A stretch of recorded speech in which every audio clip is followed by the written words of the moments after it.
खबर जम्मू कश्मीर से जुड़ी। बीजेपी के सीनियर लीडर आबिद हुसैन खान ने आज तांत्रेपुरा कुलगाम का दौरा किया। इस दौरान उन्होंने मुख्तलिफ आवामी वफूद से मुलाकात की। इस दौरान उनके साथ बीडीसी अफरोज जान और पार्टी के सीनियर नेता भी मौजूद थे। मुलाकात के दौरान कई लोगों ने बीजेपी में शमूलियत इख्तियार की। आबिद हुसैन खान ने पार्टी में लोगों के शामिल होने पर उनका खैर मकदम किया और कहा कि बीजेपी आवाम के तमाम बुनियादी मसाइलों को अव्वल तरजीह देते हुए हल करेगी।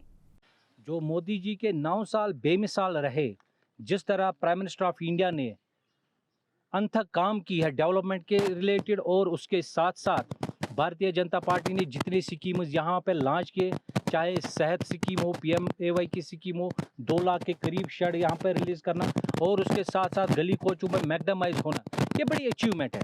और जब यहाँ आया मैं, तो यहाँ जब इस रोड से हम गुजरे तो ये मेन रोड होने के बावजूद मैकडमाइज नहीं हुआ। यहाँ के लोगों के साथ किस तरह से नाइंसाफ़ी हुई है, और यहाँ के लोगों की आवाज़ कुछ चंद पॉलिटिकल पार्टियों ने दबा के रखा है। उस चीज़ को उजागर करने के लिए आज BDC की मौजूदगी में और डिप्टी कमिश्नर के भी हम शुक्रगुजार हैं। जम्मू कश्मीर का मशहूर सैय्यदी मकाम गुलमर्ग में लगातार कचरा और कूड़ा फेंका जा रहा है। इस मामले में समाजी कारकुन तौहीद अहमद ने कहा कि गुलमर्ग कचरे का जखीरा करने के लिए डंपिंग साइट बनता जा रहा है और वहां पॉलिथीन का इस्तेमाल आदत बन गया है। तो गुलमर्ग को बचाने के लिए करोड़ों रुपए खर्च करके सॉलिड वेस्ट ट्रीटमेंट प्लांट बनाया गया था, लेकिन पिछले कई सालों से इस प्लांट से कोई काम नहीं लिया जा रहा है। सबसे पहले मैं शुक्रिया करता हूं इन न्यूज़ चैनलों का जो आज यहां पे आए हैं गुलमर्ग का इशू उठाने के लिए, क्योंकि जो यहाँ की जो एडमिनिस्ट्रेशन है उन्होंने पूरे गुलमर्ग को एक डंपिंग यार्ड बना के रखा है।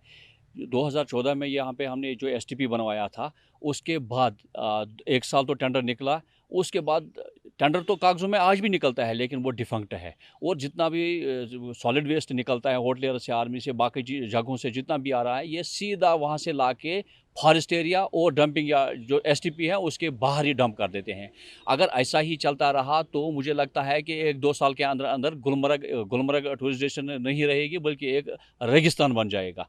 जिस हिसाब से आज पेड़ सूख रहे हैं, ग्रीनरी ख़त्म हो रही हैं, बदबूएँ फैल रही हैं, बीमारियां फैल रही हैं, इसका ज़िम्मेवार तो सिर्फ वहाँ की एडमिनिस्ट्रेशन है, क्योंकि ये अदम तवज्जुही का शिकार हो चुका है पूरा गुलमर्ग।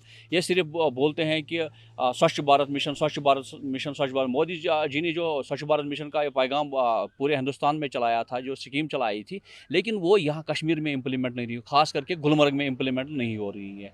जितना भी खर्चा पैसा ये वहाँ से ला रहे हैं वो ये अपनी जेबों में डाल रहे हैं और सिर्फ कागज़ों में दिखा रहे हैं। इसकी एग्जांपल तो सीधे यही जो ये STP है या वहाँ पे सीवेज ट्रीटमेंट प्लांट या सॉलिड वेस्ट ट्रीटमेंट प्लांट है, ये पिछले 5-6 सालों से डिफंक्ट पड़ा है और इसमें कोई कार्रवाई नहीं हो रही है।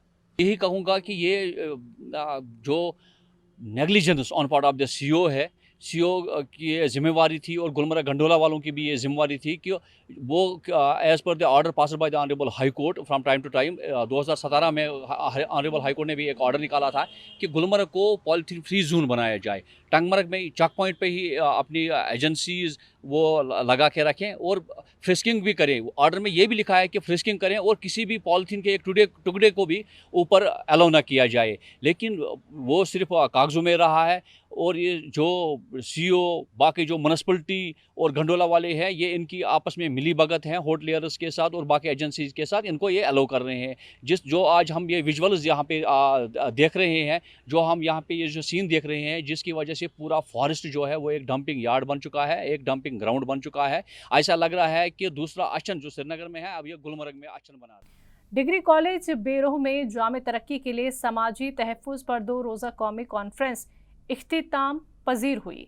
इस इख्तितामी तकरीब में director finance JKHED Abdul Majeed मेहमान बट, principal degree college Beerwah Syed Iffat मेहमान खुसूसी के तौर पर मौजूद रहे। इस कॉन्फ्रेंस में मुल्क की मुख्तलिफ रियासतों के दीगर माहिरीन ने हाइब्रिड मोड कॉन्फ्रेंस के ज़रिए से अपने अपने ख्यालात पेश किए और रिसर्च पेपर भी पढ़े। इस कॉन्फ्रेंस में कॉलेज के तलबा और तालबात ने भी कसीर तादाद में शिरकत की। हमारे ग्राउंड लेवल पे बहुत सारी सोशल प्रोटेक्शन सर्विसेज है जो कि लोगों तक नहीं पहुंच रही है।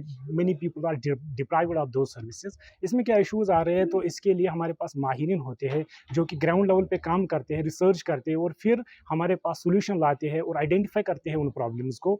इसी सिलसिले में हमारे डिपार्टमेंट ऑफ सोशल वर्कर्स ने यहाँ पे एक प्रोग्राम ऑर्गेनाइज किया हुआ है, नेशनल लेवल सेमिनार है जिसको हम कोलैबोरेट कर रहे हैं। ICSSR जो कि Indian council for social science research है, नॉर्थ वेस्टर्न रीजन, उन्होंने हमें ताउन किया है। हमने ये प्रोग्राम एक ब्लेंडेड मोड में यहाँ पे ऑर्गेनाइज किया है और जिस ब्लेंडेड मोड में बहुत सारे रिसर्चर्स, एकेडमिशियंस, हमारे पास एक्सपर्ट्स है, वो ऑनलाइन मोड में हमारे साथ जुड़े। हमने लोकल सोसाइटी को भी इसमें इन्वॉल्व किया, हमने स्टूडेंट्स को भी इन्वॉल्व किया और हमारा यही मकसद है कि ये सोशल प्रोटेक्शन के रिलेटेड जो इश्यूज़ है या डिफरेंट इसमें हर्डल्स आ रहे हैं, वो हर्डल्स क्या आ रहे हैं, लोगों को, बच्चों को या सोसाइटी को ये पता चल जाए ताकि हम उनका कुछ उनके रिलेटेड उनका ताउन करें और उसमें उनको मिटिगेट करने की कोशिश करें। तो इस लिहाज से पिछले 2 दिन से यहाँ पे ये सेमिनार चल रहा है जिसका आज लास्ट डे है यहाँ पे, और हम आगे भी ऐसे ही सेमिनार्स के लिए कोशिश करेंगे ताकि सोसाइटी के डिफरेंट टाइप्स के जो भी प्रॉब्लम्स है वो हम लोगों तक, जिसमें कि क्या इश्यूज़ आ रहे हैं सोशल प्रोटेक्शन के रिलेटेड और ग्राउंड लेवल पे, और उनको कैसे हम मिटिगेट कैसे कर सकते हैं, उनको हम कैसे सॉल्व कर सकते हैं, उसके रिलेटेड बहुत सारे पेपर्स और बहुत सारे लेक्चर्स आए। इसके अलावा हमने बहुत सारे प्लीनरी सेशंस यहाँ पे रखे हुए थे जिसमें हमने माहिरीन को बुलाया और उन्होंने डाइवर्स टॉपिक्स पे लेक्चर्स दिए जिनसे हमारे स्टूडेंट्स, तलबा, फैकल्टी ने बहुत ज़्यादा इस्तिफ़ादा किया और इंशाल्लाह ये बहुत ही फ्रूटफुल सेशन रहा और बहुत ही फ्रूटफुल हमारा ये प्रोग्राम रहा। और आइंदा भी हम इसी के लिए कोशिश करेंगे, जो समाज में बहुत सारी प्रॉब्लम्स है उनको कैसे सॉल्व किया जाए, उनको हाईलाइट कैसे किया जाए, इसके रिलेटेड हम कोशिश है, हम इसी के लिए कोशिश करते हैं।